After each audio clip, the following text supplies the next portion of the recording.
Hello everyone at magandang araw people of the Philippines.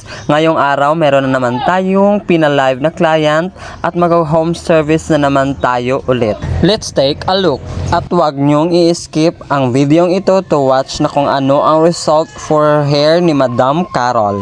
And now let's start!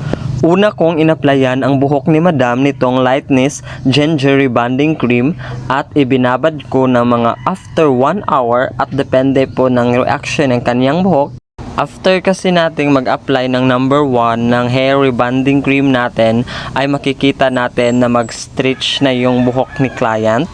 And yan yung ginagawa ko kapag nag-stretch na yung buhok ni client. Babanlawan na natin yan, hindi na natin yan papatagalin at baka magkaputol-putol na yung buhok ng client natin. But mostly kapag nasobraan yung babad natin ay yun talaga yung mangyayari. So after ko binanlawan ay nag-blow dry na ako at sa pag-blow dry natin ay syempre wag natin masyadong initan ang blow dry to make sure na glowy and shiny pa rin yung buhok ni Madam. Kasi kapag nasobraan ng init yung buhok ng client ay baka mag-dry na yan after. Then after that, we move to the main part, yung magpa-plancha na tayo. So sa pagpa-plancha ay dapat 180 to 190 degree lang yung flat iron na gagamitin ninyo. Huwag din masyadong initan kung hindi naman masyadong kulot yung buhok ng client natin.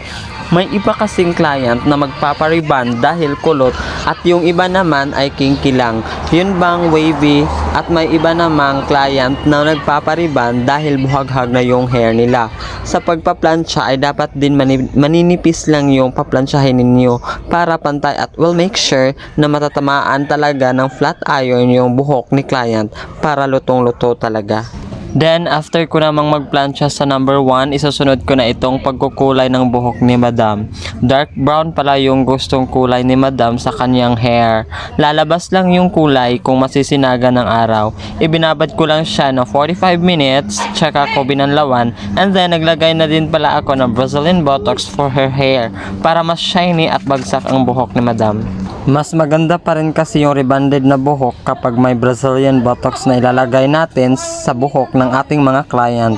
Then after nun, blow dry ko na ulit and final iron for hair ni client. At ganun din ang procedure. Manipis lang yung pagka-plancha natin para matamaan talaga yung buhok ni client. Pero paalala lang din po sa ating mga client out there na kahit gaano pa ka-shiny, kabagsak or kahit gaano pa kagaling ng pagkakatrabaho sa mga buhok ninyo, kapag hindi nyo naman inaalagaan, useless pa rin yun. Kasi kasabay ng magandang pagkatrabaho sa pagre-rebond ang pag-aalaga sa buhok ninyo. At alagaan nyo po ang hair ninyo para nang sa ganun ay mananatiling maganda at shiny ang buhok ninyo. So everyone, kitang-kita nyo naman kung gaano ka-shiny and glowy at kabagsak yung buhok ni Madam. So thank you for watching and God bless.